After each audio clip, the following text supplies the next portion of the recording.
everyone. And before I read the word this morning, I want to share with you a small testimony just in this morning. Now, Ruben is going in for his eye operation where they adjust the muscles of his eye. And as Gerrit got to the hospital with him, the hospital said no, that they are not on the plan of our medical aid, so we have to pay a third of the operation, which we already pre-authorized, so everything was actually in place, and then they come with this.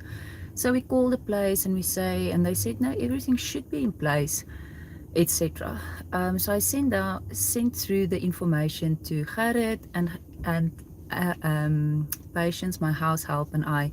We just prayed and we agreed, and we said, Jesus, let this be sorted out quickly as possible, so that things can go ahead, and let let the people not be difficult, and let everything just go through.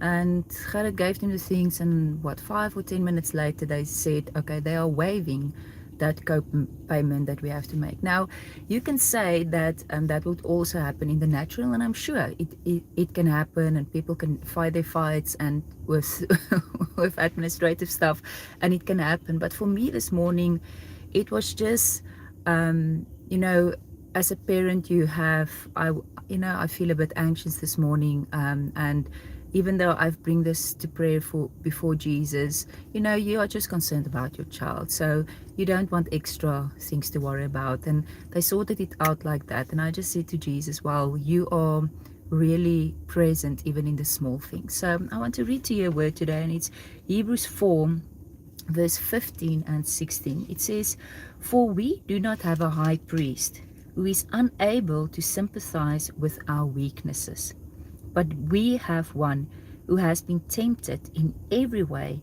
just as we are, yet was without sin. Let us then approach the throne of grace with confidence, so that we may receive mercy and find grace to help us in our time of need. Many times we think we can only take the big things to God, but God really are interested in the small intricacies of your life. Even as I was coming here, I'm quickly stopping at the shop to just get some snacks for him after the operation, and like my head is not thinking straight, so I'm just like, Jesus, just give me ideas, like what should I buy? And a few things just came to mind, and again, like I say, surely you can walk into this shop and it can be natural, but for me, I live and move and have my being in Christ. For me, I take everything in my heart, and as my heart always grow hungrier and hungrier for Jesus, I feel that I want to surrender even the smallest things to Jesus. Now, it doesn't mean that we have to be weird and wonderful, and when somebody asks you, do you want a cup of coffee, then you first close your eyes and say, I need to pray about it. I'm not saying that that we have to be freakish and strange. But the conversation and the fellowship of my heart is constant with Jesus, where I submit all things to him. And obviously not perfectly, I mean, I can grow in this, but where I submit all things to him, and where I ask him for guidance, and when I am in need, or even when I'm not thinking straight, to ask him to help me in certain situations. And we are constantly growing in this. But I want to encourage you today, what is that mountain, or even that little molehill, whatever it is that is in your way to Jesus, be reminded of this. You can turn to him in an instant. You can turn the attitude and the direction of your heart in an instant to Jesus and ask him for help.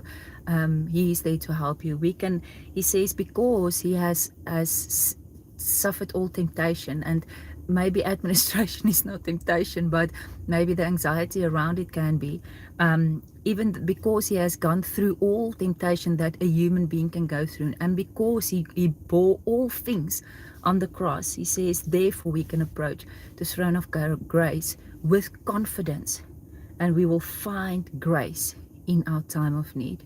May you find grace today in your time of need, even to the smallest minute details. Bless you.